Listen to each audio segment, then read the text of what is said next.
नमस्कार। 17 नवंबर को मध्य प्रदेश विधानसभा निर्वाचन के पश्चात अब सबकी निगाहें 3 दिसंबर पर है। निर्वाचन का काम मध्य प्रदेश में लगभग पूरी तरह से शांतिपूर्वक तरीके से संपन्न हुआ। इसके लिए जो तमाम व्यवस्थाएं थीं निर्वाचन आयोग ने की थीं उनको श्रेय मिलना चाहिए और निश्चित रूप से ये मतदान प्रतिशत भी काफ़ी बेहतर रहा है पिछले चुनावों की तुलना में। परिणामों की उत्सुकता न सिर्फ प्रत्याशियों को, उम्मीदवारों को, राजनीतिक दलों को, बल्कि आम लोगों को भी है। तो जिस तरह से चुनाव संपादित करना एक बड़ा चुनौतीपूर्ण कार्य होता है, उसी प्रकार से मतगणना का कार्य भी काफ़ी जिम्मेदारी वाला काम होता है और उसके लिए भी इंतजाम व्यवस्थाएं करनी पड़ती हैं। हमें खुशी है कि हमारे साथ हैं मुख्य निर्वाचन पदाधिकारी मध्य प्रदेश श्री अनुपम राजन। हम आपसे बात करेंगे कि मतगणना के लिए मध्य प्रदेश किस तरह से तैयार है और क्या क्या व्यवस्थाएं, किस तरह से इंतजाम पूरे जिला मुख्यालयों में किए गए हैं ताकि त्वरित और भरोसेमंद तरीके से परिणाम आम लोगों को उपलब्ध हो सके। बहुत बहुत स्वागत है राजन साहब। नमस्कार, धन्यवाद। पहले तो आपको बधाई, निर्वाचन का काम शांतिपूर्वक संपन्न हुआ मध्य प्रदेश में। बताइए कि अब मतगणना के लिए क्या क्या व्यवस्थाएं हैं जिला मुख्यालयों में। देखिए, सभी 52 जिला मुख्यालयों में ये मतगणना होगी और सारी व्यवस्थाएं बिल्कुल सुचारू रूप से चल रही हैं। मतदान दिनांक के बाद ही जो ईवीएम मशीनें होती हैं जिसमें मत डाले जाते हैं, जो पोल्ड ईवीएम हैं, वो उसी दिन जिला मुख्यालय पे स्ट्रांग रूम में लाई गई और स्ट्रांग रूम में रखी हुई हैं। स्ट्रांग रूम की सुरक्षा 3 टियर सुरक्षा व्यवस्था हम उसको कहते हैं। तीन घेरे, एक तरह से सुरक्षा व्यवस्था के 3 घेरे हैं। 3 लेयर सिक्योरिटी है, जिसका जो इनर मोस्ट कॉर्डन होता है, जो बिल्कुल स्ट्रांग रूम के सबसे करीब होता है, वो सेंट्रल फोर्सेस के पास होता है। तो हर जगह पे, हर जिला मुख्यालय में एक कंपनी या कहीं पे आधी कंपनी, उसकी सेंसिटिविटी के हिसाब से, कहीं आईटीबीपी है, कहीं बीएसएफ है, कहीं सीआईएसएफ है। तो सारी कहने का आशय ये है कि सेंट्रल फोर्सेस की निगरानी में, उनकी सुरक्षा व्यवस्था में ये जो स्ट्रांग रूम है वो है और वहाँ पे सारे जो पोल्ड ईवीएम है वो रखे हुए हैं। मतगणना जिला मुख्यालय पे होगी, वहीं काउंटिंग सेंटर है स्ट्रांग रूम के पास ही। एक काउंटिंग हॉल में सामान्यतया 14 टेबलें हम लोग लगाते हैं स्थान की उपलब्धता को देखते हुए, लेकिन कई जगहों पे जहाँ पे मतदान केंद्रों की संख्या ज़्यादा है, इस कारण से नंबर ऑफ़ राउंड्स ज़्यादा होंगे और परिणाम आने में समय लगेगा, तो उसको देखते हुए आयोग की अनुमति से टेबलों की संख्या भी बढ़ाई गई है। हर ज़िले में जो राजनीतिक दलों के लोग हैं या हर टेबल के लिए जो राजनीतिक दलों के द्वारा, कैंडिडेट्स के द्वारा जो अपने एजेंट नियुक्त किए जाते हैं, उनको भी एक तरह से प्रशिक्षित किया गया है, उनसे चर्चा की गई है, उनको व्यवस्थाओं के बारे में बताया गया है कि काउंटिंग हॉल के अंदर किस तरह की व्यवस्था है, काउंटिंग सेंटर में किस तरह की व्यवस्था रहेगी। तो पॉलिटिकल पार्टी, कंटेस्टिंग कैंडिडेट्स, इन सभी से चर्चा करके, सभी को ऑन बोर्ड लेकर के सारी व्यवस्थाएं जो आयोग के निर्देश हैं उसके हिसाब से की गई हैं, ताकि 3 दिसंबर को जो मतगणना का काम है वो बिल्कुल निष्पक्ष तरीके से और साथ साथ आयोग के निर्देशों का सख्ती से पालन करते हुए सुनिश्चित किया जाए। मतगणना स्थल पर किस तरह की व्यवस्थाएं हैं वहाँ पर शांति व्यवस्था बनाए रखने के लिए, और खासकर अंदर मतगणना स्थल पर अंदर जहाँ मतगणना का कार्य होगा वहाँ पर जो प्रत्याशी होंगे, जो उनके एजेंट्स होंगे, उनको क्या एक तरह से प्रोटोकॉल, किस तरह के नियम कायदे बनाए गए हैं ताकि उनका वो पालन करें और शांतिपूर्वक बिना किसी व्यवधान के मतगणना काम संपादित हो। जैसा मैंने पहले बताया कि मतगणना स्थल पे 3 टियर सिक्योरिटी होगी, 3 लेयर्स में सुरक्षा व्यवस्था होगी। कोई भी अनाधिकृत व्यक्ति, जो अनऑथराइज्ड व्यक्ति है, उसका प्रवेश नहीं होगा, प्रतिबंधित होगा। वही लोग अंदर जा पाएंगे या जाएंगे जिनके पास पास होंगे, जिनको एक प्राधिकार पत्र आप कह सकते हैं, अथॉरिटी लेटर जिनके पास होगा, चाहे वो मीडिया के लोग हों, चाहे वो राजनीतिक दलों के काउंटिंग एजेंट हों या हमारे काउंटिंग पर्सनल, काउंटिंग स्टाफ हों जो लोग काउंटिंग का काम करेंगे। तो सभी लोग जिनके पास एक अधिकृत प्रवेश के लिए एक पत्र होगा वही अंदर जा पाएंगे। काउंटिंग टेबल पे जो व्यवस्था होती है, जैसा मैंने पहले कहा कि एक हॉल में 14 टेबल हैं, तो एक बार में 14 मशीनों की गिनती होती है और हर काउंटिंग टेबल पे जितने कंटेस्टिंग कैंडिडेट होते हैं, कहीं पे 10 हैं, कहीं पे 6 हैं, कहीं पे 12, कहीं पे 15, तो इनके जो एजेंट्स होते हैं वो भी इस पूरी प्रक्रिया को देखते हैं। तो जब मशीन में हम जब रिज़ल्ट बटन दबाते हैं और जब ये डिस्प्ले होना शुरू होता है कि किस कैंडिडेट को कितने मत मिले, तो ये उन एजेंट्स को जो उस तरफ खड़े होते हैं टेबल के दूसरी तरफ, उनको दिखाते हैं, उनको बताते हैं। उसको फिर हम लोग नोट करते हैं, जो काउंटिंग स्टाफ होता है वो नोट करता है। उसके बाद उसकी हम लोग फ़ोटोकॉपी कराते हैं और उसकी एक एक कॉपी सभी एजेंट को देते हैं। कहने का आशा यह है कि हर मशीन में किस कैंडिडेट को कितने वोट मिले, ये हर बार उसकी गिनती के बाद उसकी कॉपी हम एजेंट्स को देते हैं। वहाँ पे जो कैंडिडेट्स होते हैं वो भी रहते हैं। तो पूरे राउंड के बाद, जैसे एक राउंड में यदि 14 टेबल लगी है मान लीजिए, तो एक राउंड में 14 मशीनों की गणना होती है और उस 14 मशीनों की गिनती के बाद कैंडिडेट ए को कितने वोट मिले, कैंडिडेट बी को कितने मिले, कैंडिडेट सी को कितने मिले, इसको फिर राउंड वाइज टेबुलेशन कहते हैं। इसको राउंड वाइज इसकी गिनती की जाती है और इस गिनती के बाद उसकी एक कॉपी हम वहाँ जो कैंडिडेट होते हैं या उनके इलेक्शन एजेंट होते हैं उनको भी देते हैं। हर काउंटिंग हॉल में आरओ तो रहते ही हैं जो रिटर्निंग ऑफिसर हैं, उनके अलावा जो भारत निर्वाचन आयोग के ऑब्जर्वर होते हैं, जो दूसरे प्रांतों से और अलग अलग जगहों से आए हुए वरिष्ठ अधिकारी होते हैं, वो भी उपस्थित रहते हैं। तो उनकी देखरेख में काम होता है। इसके अलावा पोस्टल बैलेट जो आते हैं, जो हमारे गवर्नमेंट सर्वेंट्स हैं जिन्होंने पोस्टल बैलेट के थ्रू मतदान किया, या जो हमारे सर्विस वोटर्स हैं जो सीमाओं पे हैं, उनके जो मतपत्र आते हैं, उन सब की गिनती भी वहाँ पे की जाती है उस हॉल में, जहाँ पे आरओ के साथ साथ एआरओ भी होते हैं। तो हम लोगों ने अतिरिक्त टेबल्स की व्यवस्था भी की है, जैसा मैंने पहले बताया कि जहाँ पे मतदान केंद्र ज़्यादा हैं, जहाँ पे नंबर ऑफ़ कैंडिडेट्स ज़्यादा हैं, तो इस चीज़ को ध्यान में रखते हुए ये प्रयास किया गया है कि मतगणना जो है वो बहुत लंबी ना चले। तो इसलिए अगर वहाँ पे जगह रही है तो 14 से ज़्यादा टेबल्स भी कई विधानसभाओं के लिए लगाए गए। बहुत ही पारदर्शी तरीके से मतगणना का कार्य संपादित करने की व्यवस्थाएं की गई हैं, जैसा कि आपने अभी बताया। हम जानना चाहेंगे कि जैसा कि शुरू में हमने कहा कि बड़ी उत्सुकता होती है लोगों को भी, आम लोगों को भी, सबकी निगाह होती है, तो मतगणना के परिणाम समय समय पर लोगों तक पहुँचें, ये भी बड़ा एक महत्वपूर्ण चरण है पूरे मतगणना के कार्य का। हम जानना चाहेंगे कि मतगणना के परिणाम लोगों तक पहुंचाने के लिए किस तरह की व्यवस्थाएं की गई हैं। देखिए, मतगणना का परिणाम लोगों तक समय समय पर सही तरीके से पहुंचे, इसके लिए जो हमारी वेबसाइट्स हैं, जो हमारे वोटर हेल्पलाइन ऐप हैं, तो इनके माध्यम से लगातार आपको रुझान भी और परिणाम भी प्राप्त होंगे। हम लोग इसका प्रचार प्रसार भी कर रहे हैं और इसके अतिरिक्त जो लाइव फीड होती हैं इसके माध्यम से, वो भी हम डिफरेंट जो मीडिया चैनल्स हैं या जो सोशल मीडिया के प्लेटफॉर्म्स हैं उनका उपयोग करेंगे।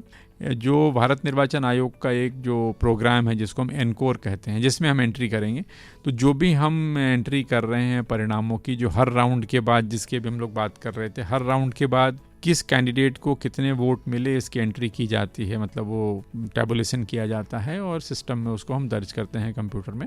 और उसका जो एक तरह से फीड कह लें, जो हम दर्ज करते हैं, वो हम अपनी वेबसाइट के माध्यम से, भारत निर्वाचन आयोग की वेबसाइट के माध्यम से, वोटर हेल्पलाइन ऐप के माध्यम से, एंड प्लस उसको हम सभी मीडिया चैनल्स के माध्यम से, जो टीवी के चैनल्स होते हैं, इनके माध्यम से लगातार प्रचारित और प्रसारित करते रहेंगे। यदि मतगणना की पूरी प्रक्रिया में किसी भी प्रत्याशी को या किसी भी एजेंट को, किसी व्यक्ति को, किसी उम्मीदवार को किसी प्रकार का कोई संदेह होता है, किसी प्रकार की कोई शिकायत होती है, तो उसके निराकरण के लिए निर्वाचन आयोग किस तरह का इंतजाम करता है? जहाँ भी यदि किसी को कोई भी दिक्कत होती है तो हम पूरा जो काउंटिंग का स्टाफ लगता है, काउंटिंग सुपरवाइज़र हो, काउंटिंग असिस्टेंट हो, हमारा प्रयास यही होता है कि कहीं भी कोई भी शक शुबा की गुंजाइश न रहे। यदि एक बार मान लीजिए हमने मशीन दिखाई और उसमें कोई कैंडिडेट अपना नहीं नोट कर पाया, तो उसको हम दोबारा दिखाते हैं, दोबारा बताते हैं। प्रक्रिया को लेकर के यदि किसी को कोई शिकायत होती है तो रिटर्निंग ऑफिसर उसी हॉल में मौजूद होते हैं। जैसा हमने पहले कहा कि भारत निर्वाचन आयोग द्वारा जो नियुक्त ऑब्जर्वर हैं, जो हर विधानसभा के लिए एक हैं, वो वहाँ मौजूद होते हैं। जिला निर्वाचन अधिकारी के रूप में कलेक्टर वहाँ मौजूद होते हैं। राज्य स्तर पे हम लोगों का जो हेल्पलाइन नंबर है 1950 वो काम करता है। हम लोग उनसे चर्चा से लगातार संपर्क में होते हैं। तो यदि किसी की कोई समस्या है, यदि किसी को कोई संदेह है, यदि किसी कोई प्रॉब्लम है, तो उसका तत्काल मौके पर निराकरण किया जाता है और काउंटिंग की प्रोसेस को स्मूथ और निष्पक्ष रखा जाता है। अब तक जो निर्वाचन की पूरी प्रक्रिया मध्य प्रदेश में हुई है, उसके बारे में आप क्या कहेंगे? किस तरह से आप कितना संतुष्ट हैं? निर्वाचन की प्रक्रिया बहुत शांतिपूर्ण हुई है और जैसा आपने पहले भी बताया, कहीं भी कोई इस तरह से हिंसक वारदात नहीं हुई और निर्वाचन शांतिपूर्ण नियमानुसार संपन्न हुआ। और हमारा जो वोटिंग परसेंटेज है वो भी पिछले विधानसभा चुनाव की तुलना में लगभग 2.5% बढ़ा है। अभी हम 77.82% है, यदि हम पोस्टल बैलेट को भी उसमें शामिल कर लेते हैं तो लगभग हम कह सकते हैं कि 78%, 78% के आसपास, टचिंग 78 हमारा वोटिंग परसेंटेज रहा है, जो पिछली बार 75.63 था। तो 2% से ज़्यादा की बढ़ोतरी नोटिस हुई है, भी एक अच्छी बात है। हम लोगों का प्रयास होगा आने वाले दिनों में कि हम और मतदाताओं को और अधिक जागरूक करें, उनसे और अधिक संवाद करें, ताकि आने वाले जो चुनाव हैं उनमें और अधिक वोटिंग परसेंटेज हो। हर चुनाव अपने आप में एक लर्निंग होता है। आप जब इतने बड़े स्केल पे चुनाव करते हैं या कराते हैं तो आप बहुत सारी चीज़ें सीखने की होती हैं, जो आप आगे फिर अपनी प्रक्रियाओं में सुधार करके उसको इम्प्रूव भी करते हैं। तो इस तरह की जो लर्निंग्स हैं, जो समय समय पर जिलों से जो फीडबैक प्राप्त हुआ है, या इसके बाद हम लोग जिलों से अनुभव भी साझा करेंगे, तो कई प्रक्रियात्मक सुझाव भी आते हैं जिनसे प्रक्रिया को और सरलीकृत किया जा सकता है और बेहतर बनाया जा सकता है।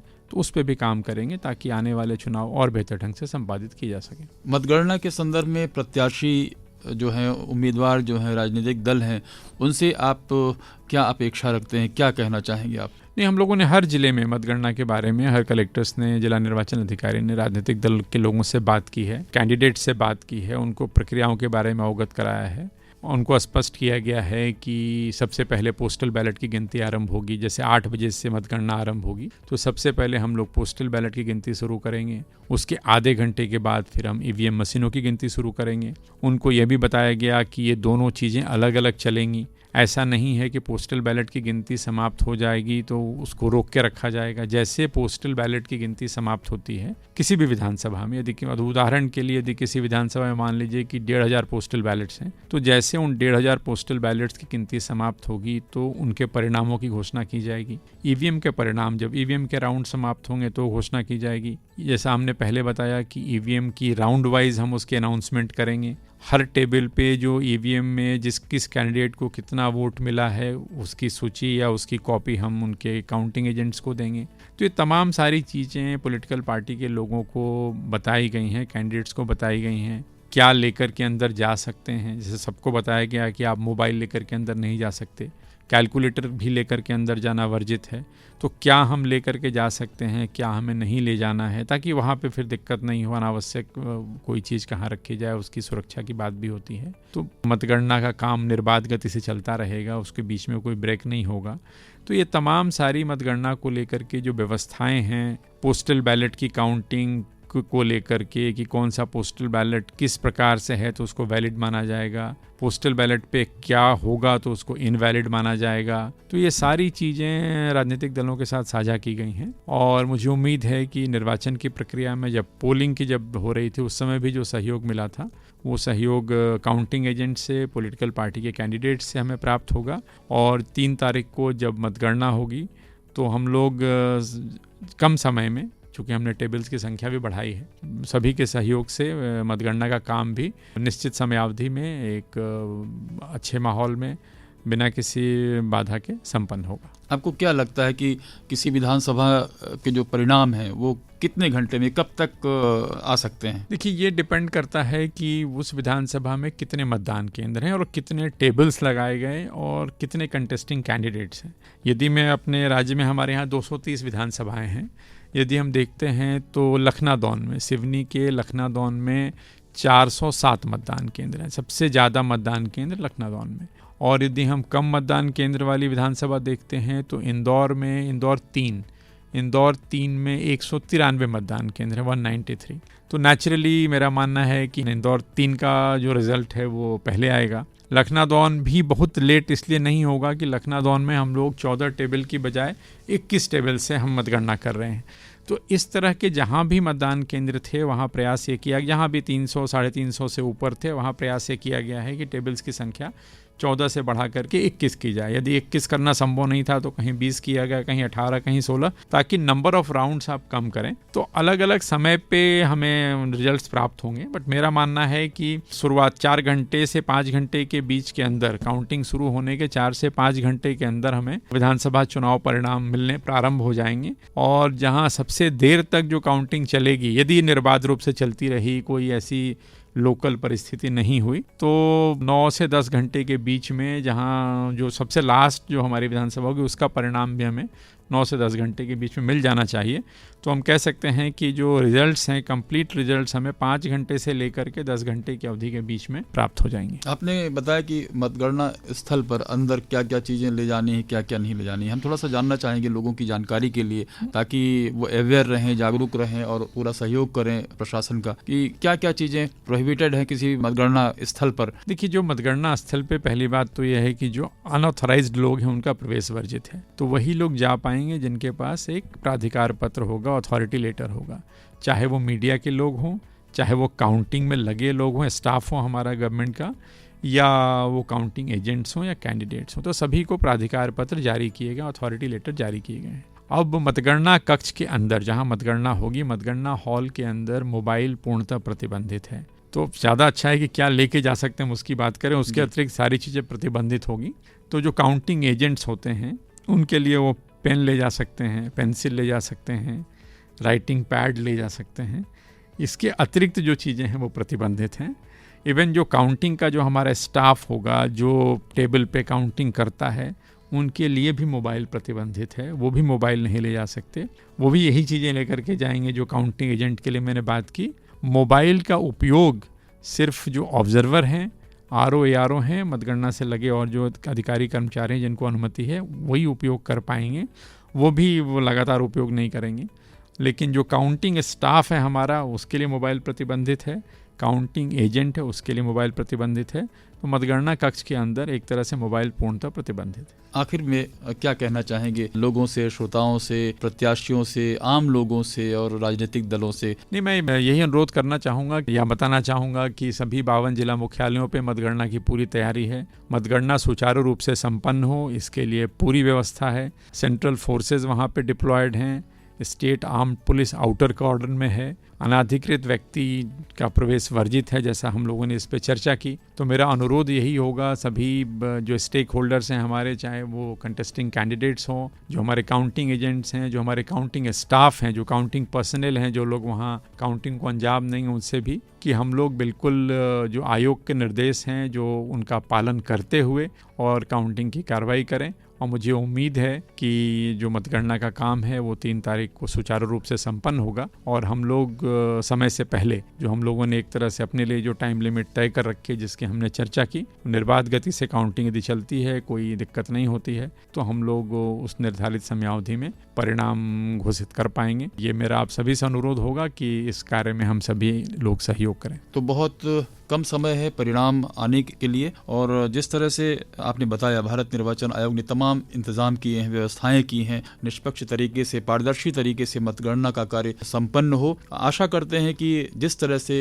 वोटिंग, जिस तरह से निर्वाचन का कार्य हुआ है शांतिपूर्ण तरीके से, उसी तरह से आगे की भी पूरी प्रक्रिया, मतगणना की पूरी प्रक्रिया शांतिपूर्वक तरीके से, विश्वसनीय तरीके से संपन्न होगी। आपने इतनी महत्वपूर्ण जानकारी हमसे साझा की, आपका बहुत बहुत धन्यवाद। नमस्कार। थैंक यू, धन्यवाद।